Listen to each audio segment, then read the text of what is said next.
Welcome to Conversations with Toy, a blogcast tackling life one episode at a time. This is the time to air out life's craziest moments. This space is all about speaking about life's hang-ups and ways in which we can leave better than when we started. Topics are all about ways we can find space to be better in life, love, mental space, and health.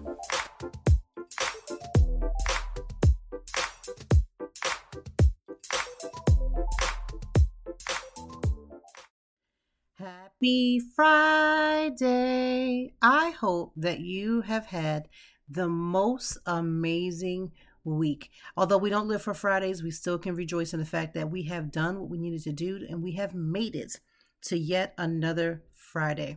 Welcome to Conversations with Toy. My name is Toy. I am your podcaster, but I'm not only a podcaster, I am also a content creator, blogger, freelance writer. I have lots of hats. I make UGC content, which is I have so many hats. One of the groups of hats that I love is to being a wife and mother of 3 absolutely amazing children. And I am super grateful for this particular podcast episode. We do have a guest, and we're going to talk about autism. Autism and how it affects children, how it affects the caregivers, resources, everything in between. And we all know that April was Autism Awareness Month. But here's the thing. If you have a child that is autistic or you have any other special needs child, you know that 1 month can never be enough to highlight all the things as you go through as you're supporting a child or a family member with autism or any other level of special needs. And so this episode is going to be dedicated to all the autistic parents, caregivers, as well as the children that have and deal with autism every single day. The challenges of trying to get them the services that they need. I know a friend right now, she's a content creator, won't call her out, but she has a child that is autistic and she goes back and forth between Pennsylvania and Florida to get her child the services that he needs. And I applaud her entire journey. It's not easy raising. I can't even imagine what it feels like, how isolated it can feel at times when you are a parent and you're raising an autistic child. And like our guest, this particular content creator that I absolutely adore has a child that I believe doesn't have autism as well. So when you're navigating with one who doesn't have autism and you have a child that does, or any other special needs, it can be very difficult to navigate these 2 different lives, these 2 different children, and how to navigate their needs. So we will be having that deep dive conversation. And even if you don't have a child or you're not even into listen, you may be like, listen, I don't have no children. I hear that. This is not just for parents. I believe that anybody that is in support of a child that is autistic, in support of a child that may have special needs, I think this episode is for you. Because sometimes, and I've said this, I'm going to say this later in the episode as well, sometimes we get caught up when things don't look like us, meaning if you don't have that same thing, you're not dealing with that same thing, you kind of tune out because that's just not your thing. And for 5 seconds, I can understand that. But also understand that there are people going through things that are unimaginable. And as they're going through things, they need the support that they can get from any and everybody. So you may have a cousin, you may have a grandchild, you may have a friend. They need your support. And we're going to talk just that. And I'm going to also share all the links to how you can get in contact with our guests. Because I always say that every episode when we have guests. And I think it's important. You know, you're not going to maybe understand everything that is being said. And as you're listening to it, you may not have access to a pen and paper. You know, back in the day, you get that pen and paper at you all the time. Because if there was a message you needed to write down or something important to remember, you would write it down. Now we have our cell phones. And even with our cell phones and the capability and the technology that we have, you know, technology doesn't always... It will catch, but it's not always on the same length of how things are working around us. So again, you may not have an autistic child. You may not even have a child, but you can support somebody else that's going through and they're trying to navigate this space. How do you keep a child that's autistic safe? How do you know, God forbid, if this autistic child is also nonverbal, how do you send them out to school every single day and know that they're going to be safe? What do those challenges look like? How can those challenges make or break, especially a marriage or a relationship? Because it cannot be easy to have this constant fighting that you may have in the beginning as you're navigating this space about what you believe should happen, what not should happen. And it's just so many different levels. There's so many different things that are going on. So we are going to talk to our amazing guests. Before we get into that, let's have a quick review of what's going on this week. First of all, this week has gone back flying so quick, yet slow at the same time. For those who are in Philadelphia, you know that Broad Street Run is this Sunday. I will be running. Broad Street Run is a 10-mile run. I'm going to tell you this, it sounds and it is very intimidating to run this race at times. However, what I will say is that it is worth it, especially if you train and you're doing all the things that need to be done. And there's been so many moments during this training where I felt like maybe I didn't train enough or I should have done something differently.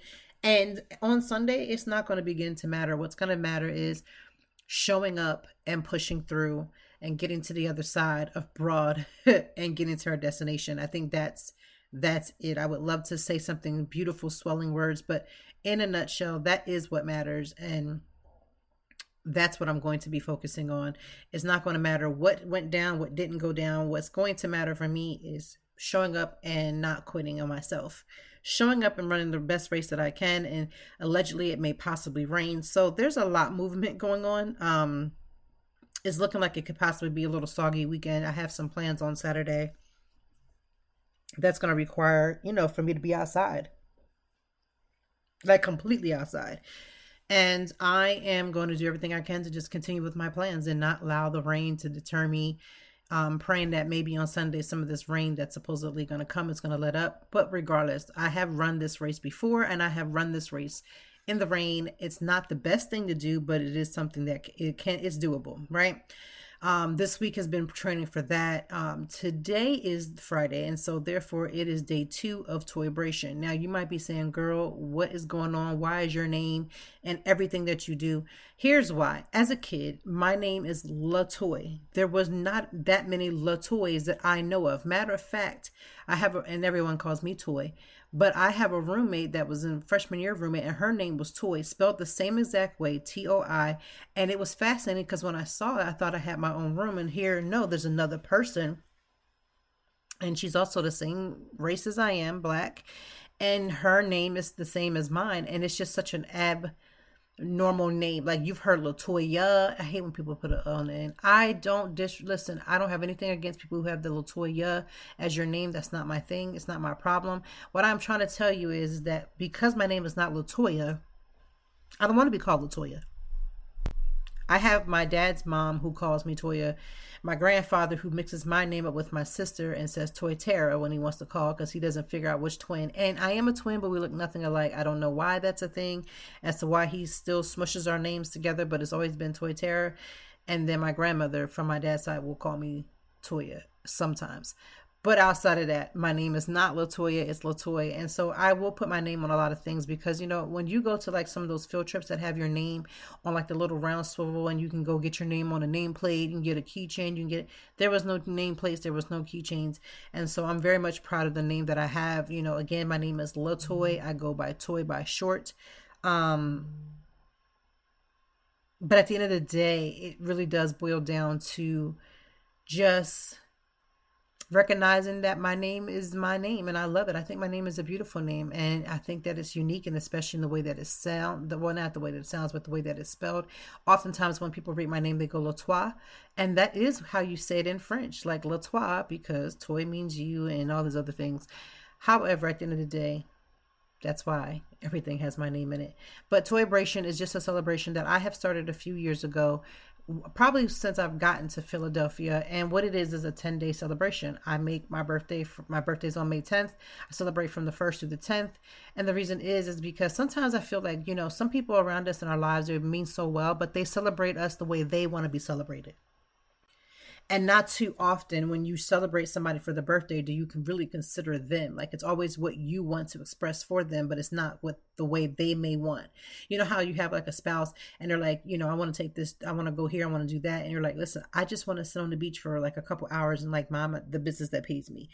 it Everybody don't celebrate the same, and even though you may have the best intentions in heart, I feel like celebrating yourself allows you that space to do so. So for these 10 days, I will find at least one, if not more, activities to do in each of those single days.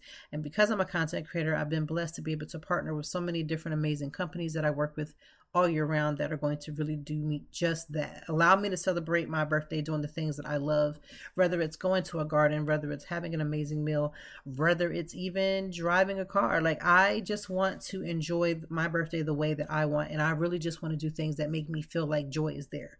So that is what I've been focusing on for this week. And again, preparing for Broad Street Run in the midst of Toybration has been very much challenging, but it is what it is.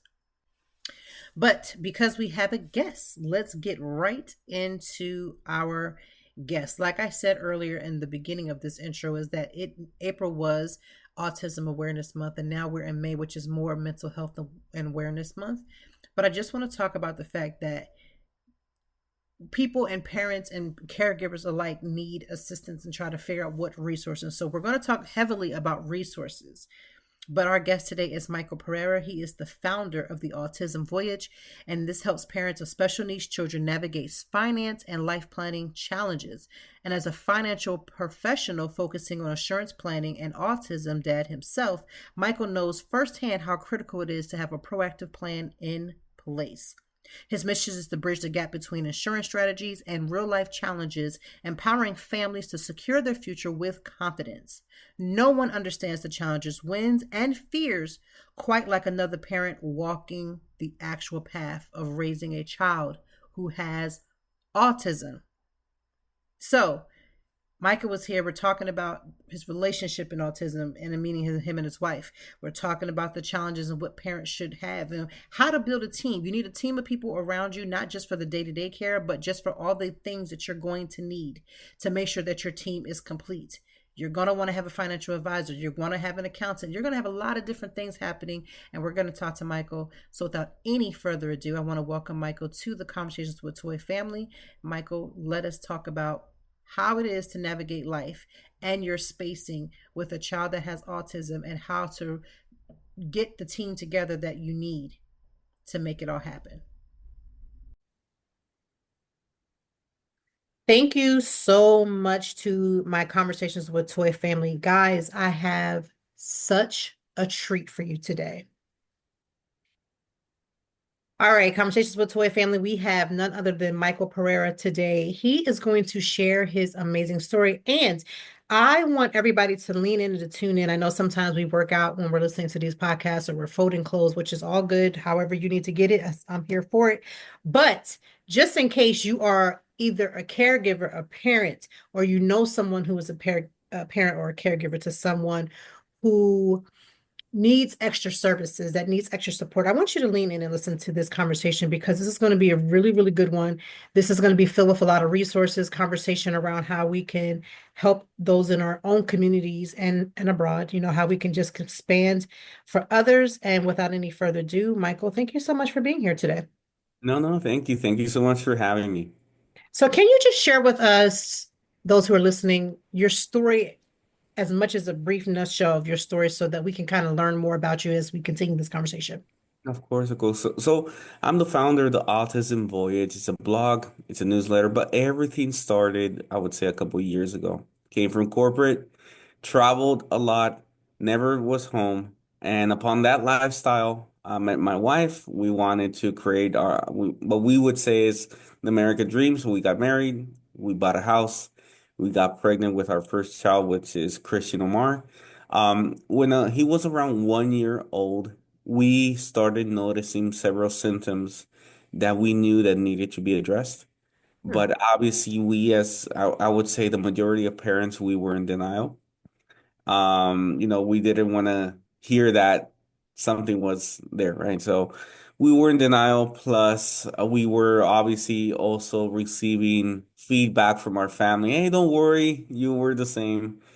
which is, dangerous because if you do have anything that needs to be addressed and you're not addressing it, it procrastinates any early intervention. So we were in denial. We went through that phase. COVID came by. I was able to stay here. A lot of the symptoms we did see at that point were reduced. Maybe because I'm more stricter than my wife, or he followed more instructions. But when COVID released, I started traveling again. That transition period was where all the symptoms returned, but full force. So his head against the wall, tiptoeing, aligning stuff, flapping, nonverbal. He would start speaking, then nonverbal. A lot of regression in a lot of areas that we knew that at one point, no, this needs to be addressed. So obviously he got diagnosed. Then came the throughout that long story short, around that time period, I was looking for another employer to see if I can do the same, travel less. No, it wasn't the case. And I also started looking for my own financial advisor, and everybody I talked to it was very frustrating for me because everybody just wanted to sell me something or recruit me. And Mm. and also when I started looking for information online, all the blog posts I saw were 8 years old, 7 years old, nothing updated. So I just decided to, with my wife, to see if we can develop our own blog with the information I would say any parent would like to read about. And when they're at 2 a.m., 3 a.m. scrolling, and obviously provide the services I wanted to acquire at that point, which is financial services. So decided to leave corporate world and took the leap of faith to be able to do this. So thankfully, it's been a couple of years, and that's it. I hope it wasn't too much. No, no, no. I want to get into some of the services that you were talking about. You said a lot of parents could use. Um, what are some of those things that you're seeing? Because you said you weren't able to find. What were some of the things that you saw that stuck out to you the most? That were some of the most frustrating parts of the missing parts that you said you were missing? Yeah, so the parts I would say I was looking for was somebody to have a conversation with me to first understand my current state, right? Secondly, to help me, when you're a parent that you're concerned, you want to seek information, somebody to help you see what you don't see, right? I want to have that conversation so somebody can help me to say, hey, watch out for this, or Right, you avoid to avoid surprises later down the road. So that's the type of conversation I was looking for, and nobody. It was like, oh, you can buy this, you can buy an insurance, and if you pass away, your family's gonna be a millionaire. I'm like, no, but first of all, what if I don't pass away? right, What if I get cancer, stroke, car crash? A term insurance is not going to do anything for me while I'm living. So how can you address that? Nobody, very little professionals knew how to talk about that.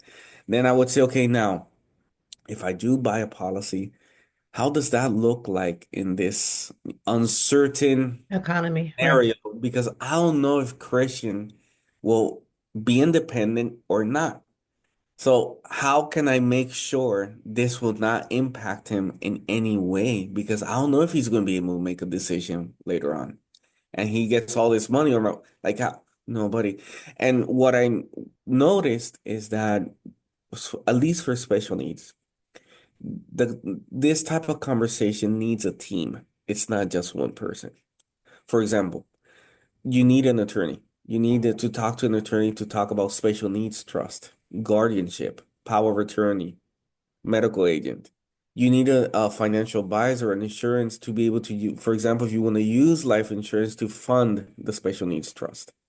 If you want to use life insurance to be able to leave some sort of income if you do pass away and your guardian needs to assume responsibility, right? Because if that guardian now needs to assume responsibility, leave their job to become a caregiver, they need income, right? So you want to have that type of team that can help you think outside the box of scenarios you might not even think about right now. You want to have a good accountant. So you can talk about those taxes. So, it's these type of conversations. It's not transactional. It's not that you just come into a phone call, you get approved, and that we will never talk again. It's about building a strategy around your current state versus your objective state. So that's the type of conversation I was looking for, and I couldn't find it. That is very interesting. The fact that I don't think people in general don't think about the future. That's evident. We have so many more GoFundMe's and we don't have enough people thinking about what their future may look like if they're here, if they're not here, what they'll need. But especially like you were saying, with when you have a child or a person you're taking care of that has special needs, we don't consider the fact that if I'm not here, who is going to be in place and all the things that they would need. You and your wife have definitely navigated some tough conversations. What has been one of the things that's like, if you had one thing that stuck out with you the most that may have led to deeper conversations, what was that one conversation about? I would say guardianship. Well, why? Because that's a hard conversation. In our case, for example, my mom, I would say, is the best grandmother there is. She is amazing, but physically, she cannot take care of Christian, right? So she can cook, she can take care of him, she can do, talk to him, but it's very tough to be able to how she cannot help him in a meltdown. If he's having a very big meltdown, it's hard. So it comes to a point that you need to have those hard conversations, say, okay, something is that my mom is very intentional, very good, but physically she cannot take care of her. So who else can be able to do this? So I think that's where the tipping point where you're saying, okay, let's sit down and this needs a deep, deep conversation. And not only one conversation, several conversations to think about what happened. And that's not even the future, it's today. If it happens today, who's going to stay with them, right? Right. And then it's like, do you have is when you think about the person that or the persons that may be you're adding to your team, like you said, you need a team, you're adding to the team that becomes the physical caregiver. It's like, do they know enough about your child? Have they been around your child enough that the child would then be comfortable? Because if you said, like, as soon as you went to work or started going back into the office and started traveling more, your child's regression took place. And then, God forbid, something were to happen to you, you're in a situation where this could happen again. It's like you want to put your child in the best possible way for them to be most successful so that they can thrive. How do you have other people that's in your family that understands, or whomever you may have chosen that may have understood or understands your child and what they need? Yeah, it also comes down to us to be able to educate them if we feel that there's something lacking there. It's part of also getting them involved in the areas that we believe that are important. And it's all about having those conversations. At one point, everybody in this call should understand that if you do have, a child or a loved one that needs care, your circle becomes smaller, right? And you need to make sure that that circle that you have really is a supportive circle that is open to understand that whatever the child or the loved one has evolves, right? In the sense that we don't know if Christian by 18 he can make a decision by himself. It could be. We're trying to work on him being independent as possible, but we cannot guarantee that. So you want to make sure that that circle understands that, right? Those are the conversations that need to happen. So I would suggest that, and that I would say that from our side, it's just educating that person we believe could be a caregiver in the Now, future. my question is,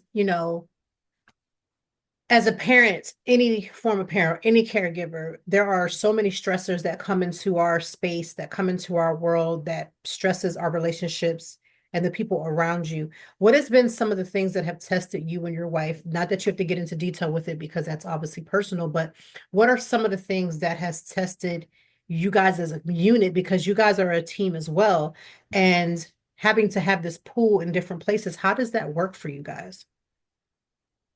Yeah, well, that's why I said the circle becomes smaller because you start distancing yourself from any toxic relationship, any judgmental relationship, anybody that tries to not respect what's happening at this moment or having opinions that are not suitable for what's happening. So that's why I said the circle becomes smaller. And something that again happened to us in many ways is that our family would in some cases would say, "Hey, don't worry, he doesn't have anything. Stop doing this because you were the same, right?" Mm, Or in Spanish we say chancleta, or give him like the sandal, right? So if yes. you were the same, dar un chancletazo. It was like give him that you're he's gonna be fine. Just and again, it doesn't mean that's intentional. They may have the best intention, but it doesn't mean that they know about what's happening, right? So I think it's also listening watching out who you're listening to, Right. right? So again, from our side was it was more on that, side that we received some opinions that in some cases they didn't apply. I'm glad that you were able to like kind of like quiet the noise a little bit because I know even for African American families, they quick, they'd be like, that kid just needs to get, just, go ahead and get hold of him real quick. That's what we'll call it, get a hold of him real quick, get a hold of her real quick. Yeah. There's nothing wrong with them. And it's like, no, if my child needs services, they need extra help, they need extra support. As a parent, it's my job to get that support, even when that support doesn't look like something that I even grew up with or was used to. Yeah.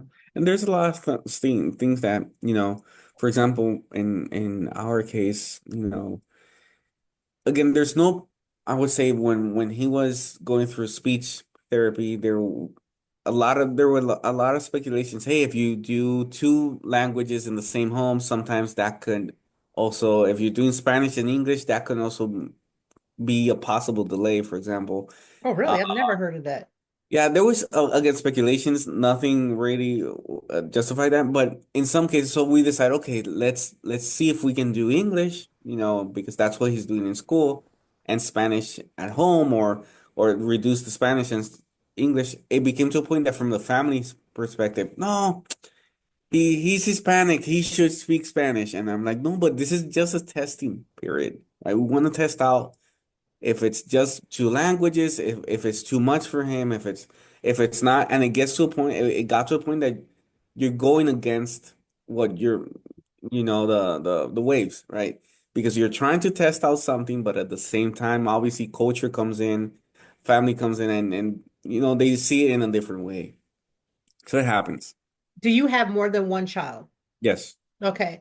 So is it safe to assume that maybe one is special needs and or I don't know how many other ones, but is the others are all of them special needs? How does that work for you? In our case, Christine is 7, Amanda is 3.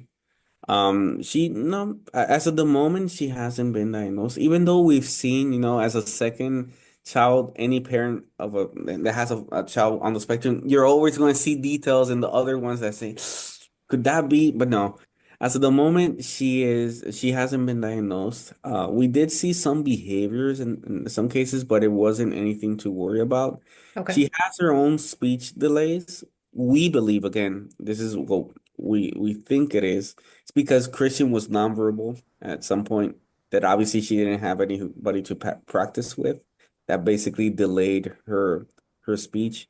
And that And does happen when you have other siblings in the home and they're verbal. The yeah, child that's the youngest picks up on certain languages a lot quicker. So I that does 100% make sense. yeah, I think so, and that's what we believe. So now, right now, she's more in the speech delay Okay. thing, but overall, she is not. She hasn't been diagnosed. Okay. How do you guys, as a family, how do you deal with the fact that, you guys are a family, you guys may go on outings, you go on different things. And are you ever in a position where you find that people are more like they stare or they have their questions? Like, do you ever have those moments? Yes and no. Yes, in the sense that at first we stopped going out to restaurants like for 4 years Wow. Okay. because at one point Christian had like a sensory issue for in the bathrooms, the blower to dry your Oh, hands. yeah. Mm-hmm. So it came to a point that we stopped going out to malls, to restaurants for some time to see if we can mitigate that.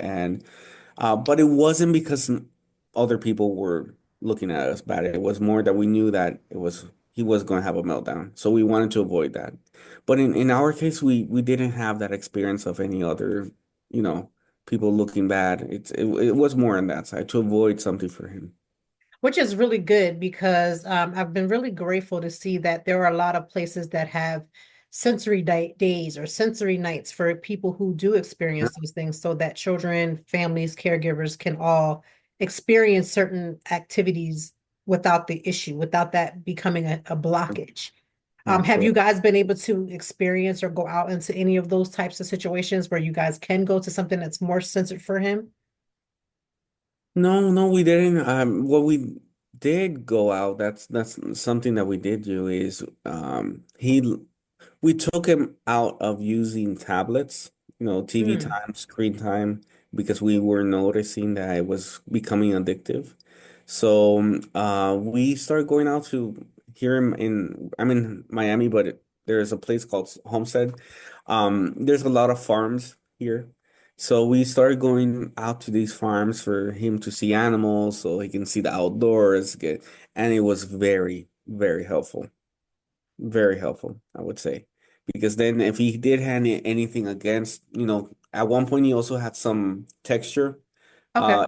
issues. So now going outside, seeing animals, touching them, being able to climb on a fence and touch, that helped him a lot. So we started doing that as a family for some time. I love that. If there was anything that you could say for someone, like you said, you were having struggles with finding resources that, again, to help you put the team together, who is the first person that you should put on the team? Like, what's the first thing that the team, that you're assembling your team? That's almost like getting the Avengers together. What is the first thing you need? I would say and a financial advisor or insurance, just not because to not to anybody who's listening, it doesn't mean that going into a conversation needs means that you need to commit to anything. I think everybody should go have the first conversation to understand their current state. And when I say current state is that there's a lot of families that believe that their employer coverage is enough. It's not It's enough. not.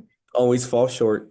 Mm-hmm. You want to also understand, hey, how much debt do you have? Mm-hmm. Because if there's any debt and you don't want to leave that debt to you as a burden, okay, what do you do in that case? Do you have any existing policies? You don't, or does your spouse also have? You want to create, that foundation, right? So, but first to understand that, and I would say the first conversation should be with an insurance agent or a financial advisor that does know how to you know, do this comprehensive, I would say, evaluation to understand again your debt, understand your income, understand what do you have, what you don't have, and give you just their feedback in regards to, okay, what do we believe you need and what not. From there, I would also have a conversation with an attorney. Okay. If there's any assets, you want to see how can you protect them. If your child has any government benefits, you want to make sure that if you do inherit policy, you do inherit these assets, they're in the trust, so it doesn't jeopardize any government benefits you do have.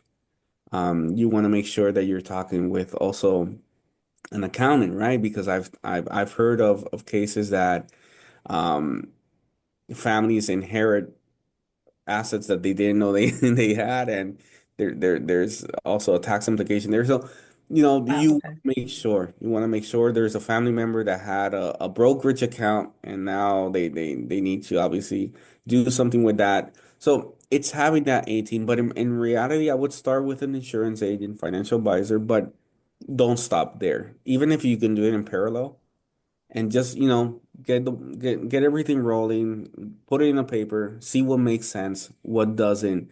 If you need to talk to several insurance agents, if you need to, you want to feel good because that's going to be your team. You want to make sure that that professional, you click with them.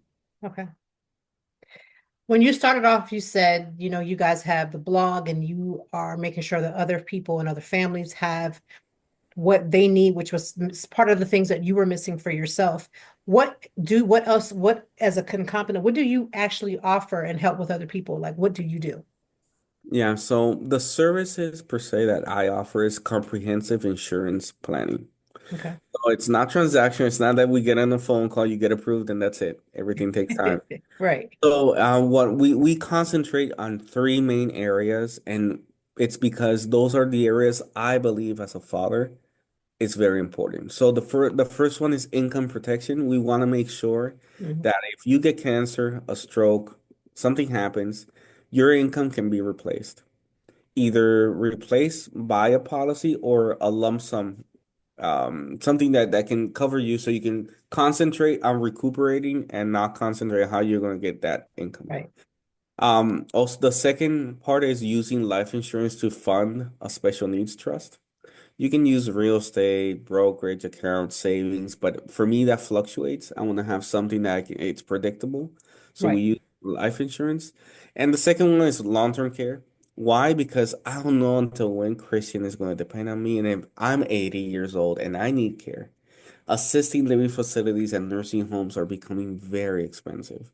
So this is the type of coverage that obviously would accumulate some sort of cash to be able to obviously offset that expense later on for you as a parent.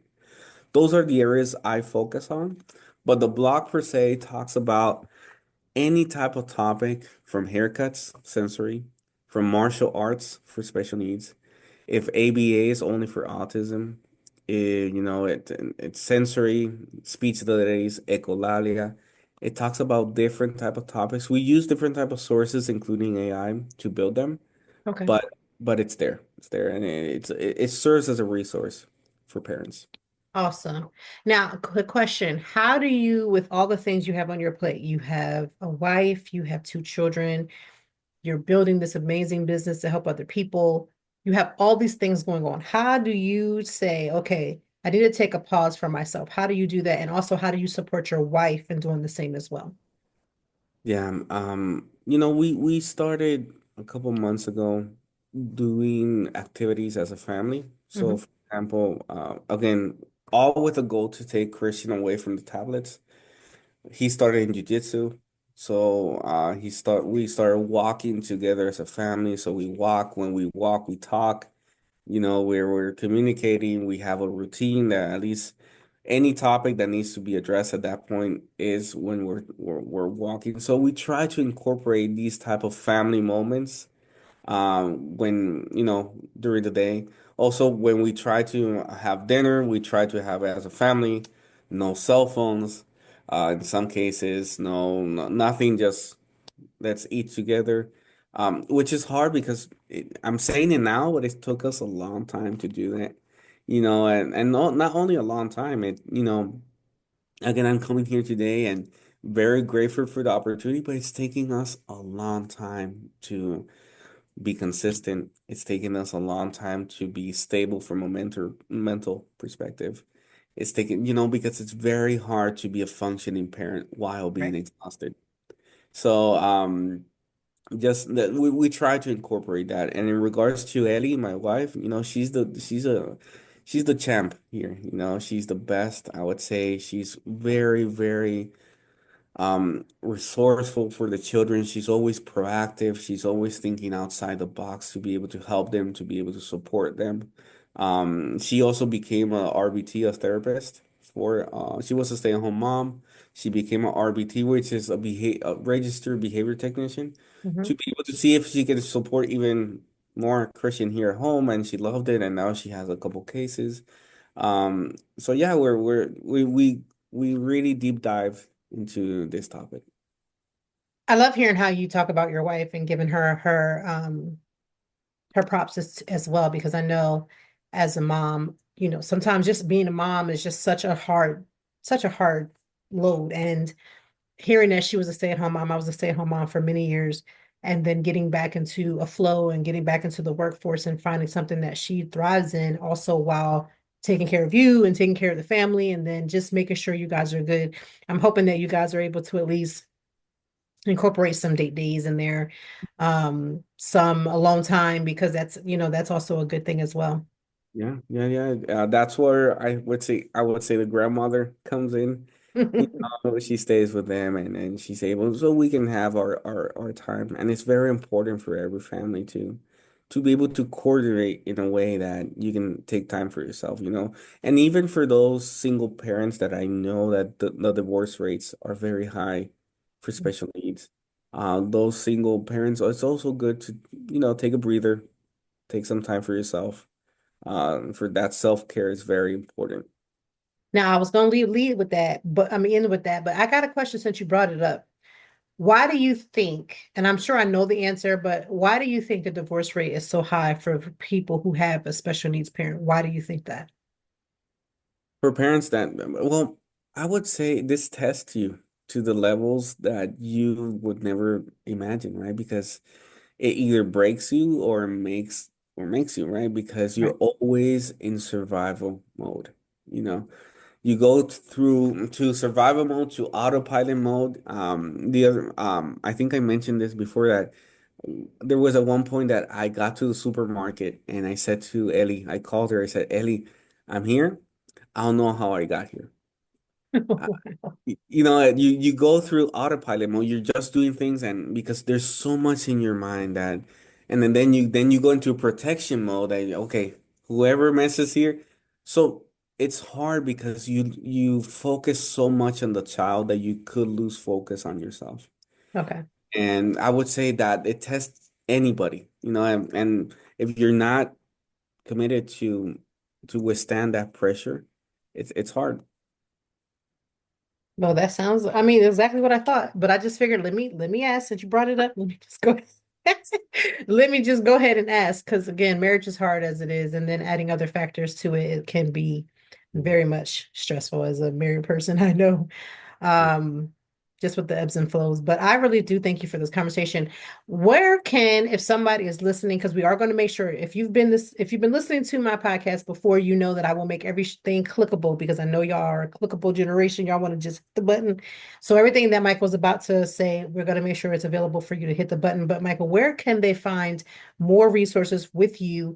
The blog, all the things. Where can they find all the information? So it would be www.theautismvoyage.com. They're going to see there again the blog. They're going to see the newsletter. I also have some resources there, very good one. There's the letter of intent, which is not a legal document, but it does serve for any caregiver. It's a document that basically is a profile of the child. So if something were to happen to me and my wife and a babysitter needs to come in, for example, in that document, it's where Christian is allergic to peanuts. He cannot, all his information is there because if that babysitter may not know all his triggers or routines, it's in that document, so you can download it there. We also have an ebook for siblings, for those, you know, who are neurodivergent, others are neurotypical. The way in the household that I've seen that the raising of that family is it's hard, right? Because a child can get traumatized by the way they see that there's a difference between his brother, sister, and so forth. So that ebook also serves for parents to understand, hey, how can we balance out, you know, that feels safe but heard, right? So you have those resources there as well. Love that. So again, there are resources. I will make sure everything is clickable in the show notes. So go back to the show notes, click on all the things so that if you need it, and don't just click on it if you need it, but share it with others. Share this episode with others because you may be saying this does nothing to do with me, but you never know what your future may hold for one. And number two, you never know who in your circle may need that support.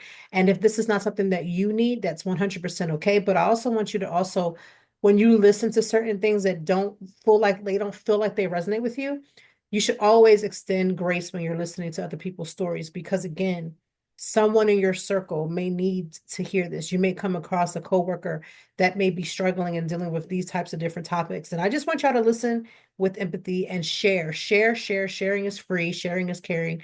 I want y'all to share. Michael, thank you so much for being Yeah, a part of this conversation, sharing your story. I wish you your family all the best. And we'll keep in touch because I want to make sure I just keep up with you and make sure there's anything that we can do to support. We want to do the same. awesome. Thank you so much.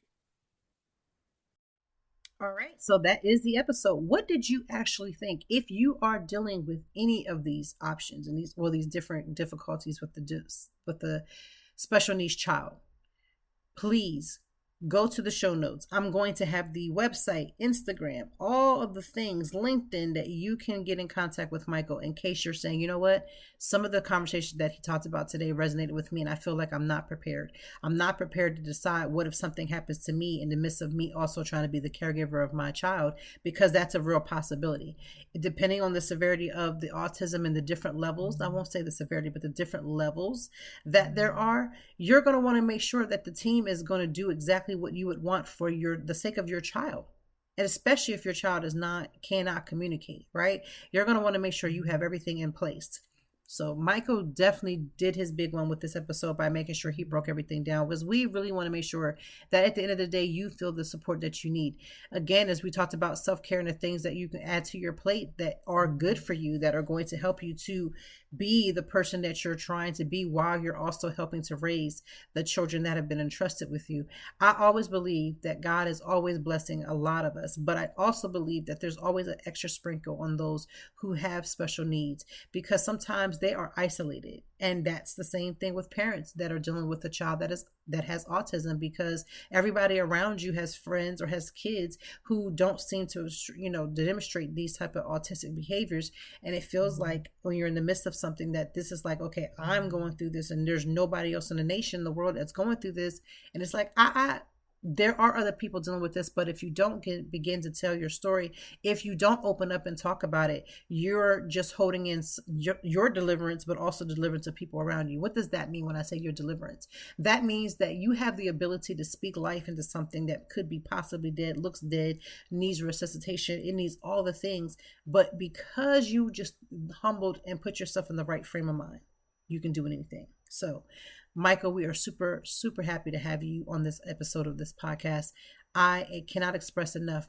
Please look at the notes of the show. It's going to give you everything you possibly need. And for that, I am just super grateful. Super, super grateful. As we end this podcast episode, I have been listening to more and more podcasts. I haven't been reading as often as I want to, so I need to get back into focus with that. I feel like once this Broad Street run is over, I'm going to be able to do just that. Just so we're clear about what's going to happen after the Broad Street run, for me personally, I just need you to lean in because I want you to hear me clearly. For me, I'm going to be sleeping. I'm going to be getting in the tub with some Epsom salt, allow my body to relax. I'm going to make sure I stay hydrated, drinking as much fluid as I can, because I'm telling you right now, that race takes so much out of you. I have to make a run this weekend. Probably since the race is on Sunday, I'll have to run on Saturday to kind of grab last minute things. What does that mean? That means making sure that I have my recovery food, making sure that I have the certain Gatorade, making sure that my outfit is ready for the race. You literally have to really take the time to get all these items out, because when I promise you how difficult it can be when you're not prepared, because the second you, even with being prepared, with the race day, you're getting up and your mind is in 1,001 places. Like your mind is just everywhere but nowhere at the same time.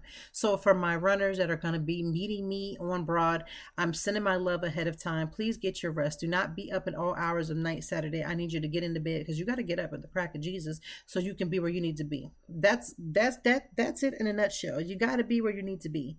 So I'm super grateful for this podcast. I'm super grateful for Michael. I'm super grateful for being able to have the ability to run. My neighbor, I love her. We were talking and she's like, if you don't use it, you lose it. And that's true. As we get older, we have to make sure that we're making sure that our bodies are healthy so that we can take on all the things that comes on our plate. That's probably one of the best advice that I ever got. Is like, you got to make sure you're good. You got to make sure that you are honest about where you are, and you got to keep moving, because sometimes it's that lack of movement that really can do a detriment. Once you start getting used to being sedentary, and that means in every aspect, not just physically sitting down, you're just allowing yourself to sit down on your dreams. You're allowing yourself to sit down on the things that are inside of you. Trust me, you don't want to do that. You want to keep it moving. You want to keep it light. You want to keep making your mistakes, acknowledging those mistakes, and then trying to change from those mistakes. We all are just, I don't know about you. I can't say we all. I'll say I am super ecstatic for yet another week. Remember, because we are now in May, because we're in a new month, we have new goals to focus on. Listen, I write down some of the pitches and things that I'm sending out, and I'm like, you know what? I never heard back from that. Let me resend an email, or I didn't get a full understanding of a person who did email you. Like, use this energy, this time to really focus on those goals, because sometimes I feel like we just let things go by the wayside. We're not doing that this year, remember? And you still have time. It's May. Don't get caught up in the fact that maybe it's almost closer to June and you're still feeling some type of way because you don't feel like you're further along. If you are breathing and you can hear the sound of my voice and you chose to listen to this podcast, it's because it's for a purpose and a reason. It's for a purpose and a reason. Okay. Make sure that you do at least one activity for yourself. You are deserving of that free time. You are deserving of making sure that you're good while you're also making sure that everybody else is good. And if you are dealing with, not even dealing with, but or raising a beautiful child that has autism, I want you to make sure that you look at the show notes so that you can get all of the clickable links, because I want you to be successful while you're out here killing it in the game. And I know you don't feel like you're always killing it, but you are, because the fact that as a parent, we sometimes make some of the biggest and the hardest and the decisions that sometimes make sense and sometimes they don't. Sometimes they just don't. But you're doing it, and I pray for every autistic parent that they would really just be grateful and that they would just allow yourself to be taken care of too while you're also taking care of your child. Make that time for that personal space. Make that time to go do something that is exclusively to you. Fill your cup up while you're filling the cups up of those who are around you. And thank you for listening to Conversations with Toy. Thank you as always for joining me, and I know that even in the deepest or joyful conversations that there's something we can learn and apply. Until next time, I hope that you are doing better. If not, we will be back to talk some more and handle it. Peace to you and yours. Stay grounded.